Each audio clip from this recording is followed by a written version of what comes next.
তাদের জন্য একটা সুবর্ণ সুযোগ। এই বর্ষায় আপনি যদি সাজেক একটা হিউজ ডিসকাউন্টে বিভিন্ন রিসোর্ট, আমরা অলরেডি মেঘের সাগরের দিকে আছি।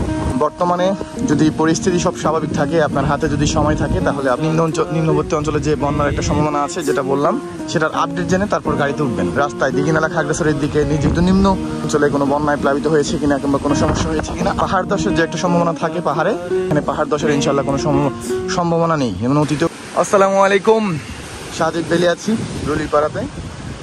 এখন বেলা বাজে 12:30, অলরেডি আজান দিয়ে দিয়েছে, কিন্তু কি পরিমাণ মেঘাচ্ছন্ন পরিবেশ।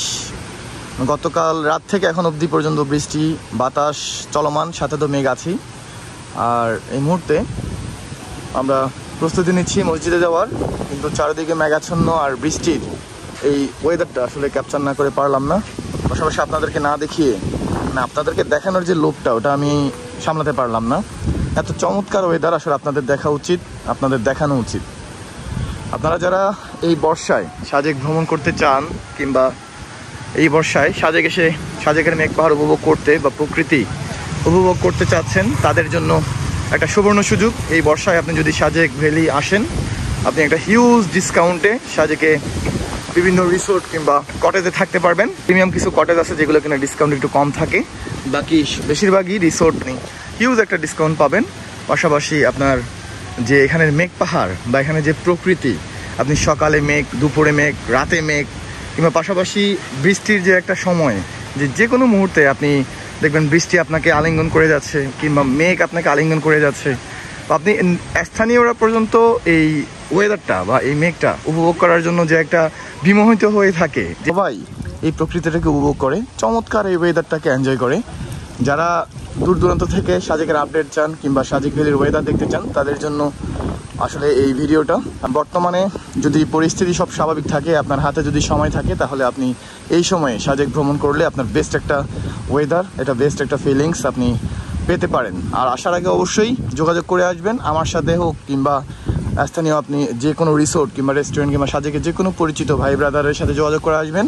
পথে রাস্তায় দিঘিনালা খাগড়াছড়ির দিকে যেহেতু নিম্নবর্তী একটু এলাকা, ওইসব অঞ্চলে কোনো বন্যায় প্লাবিত হয়েছে কিনা কিংবা কোনো সমস্যা হয়েছে কিনা আপডেট জেনে, যেহেতু বর্ষাকাল সাজেকে কোনো সমস্যা নেই, সাজেকে যে কোনো সময় আসা যাওয়ার কোনো নির্দ্বিধায় আপনাদের আসতে পারবেন, যেতে পারবেন, কোনো প্রবলেমই নেই। এখানে পাহাড় ধসের ইনশাল্লাহ কোনো সম্ভাবনা নেই, এমন অতীতেও কখনো ছিল না। এখানে পাহাড় ধসের যে একটা সম্ভাবনা থাকে পাহাড়ে, সেটা সাজেক ভ্যালিতে ইনশাল্লাহ হয় না, অতীতে হয় নাই, ভবিষ্যতে ইনশাল্লাহ হবে না, যেহেতু এখানে পাথরের মাটি, যার কারণে এটা ধসের খুবই সম্ভাবনা কম। নিম্নবর্তী অঞ্চলে যে বন্যার একটা সম্ভাবনা আছে যেটা বললাম, সেটার আপডেট জেনে তারপর গাড়িতে উঠবেন। কারণ আপনি হুট করে আসলেন, পরে দেখলেন খাগড়াছড়িতে পানি, তখন তো আপনি দুঃখে পড়ে যাবেন। যার কারণে আপনাদের বললাম যে আসার আগে অবশ্যই যোগাযোগ করে আসবেন, সেক্ষেত্রে আপনার ভ্রমণটা আরও আনন্দদায়ক ও প্রাণবন্ত হবে আশা করছি। এই বর্ষায় সাজেক এসে সাজেকের মেঘ পাহাড় উপভোগ করে যাবেন। আমরা জোহরের আজান দিয়েছি অনেকক্ষণ, জুমার নামাজ পড়ার জন্য আমরা এখন বের হলাম। আমরা অলরেডি মেঘের সাগরের দিকে আছি, আশেপাশে আসলে কিছুই দেখতে পাচ্ছি না, এমন একটা পরিস্থিতি। গতকাল রাত থেকে যে পরিমাণ বৃষ্টি আর বাতাস, পাশাপাশি যে মেঘের একটা খেলা, কি বলবো, প্রতিনিয়ত আসলে এই জিনিসগুলো দেখে বা এই প্রকৃতি দেখে বিমোহিত হতে বাধ্য হচ্ছি। পাশাপাশি আপনারা যারা এই মুহূর্তে সাজেক ভ্রমণ করতে চাচ্ছেন, তাদের জন্য একটা বিশেষ বার্তা হয়ে দাঁড়াবে এই ভিডিওটা। তারা অবশ্যই এই বর্ষায় সাজেক ভ্রমণ করবেন। ও আচ্ছা, ভালো কথা বলছেন। চলেন, সে তো আদৌ ঘুম থেকে উঠছে কিনা সন্দেহ, কারণ যে পরিমাণ অলস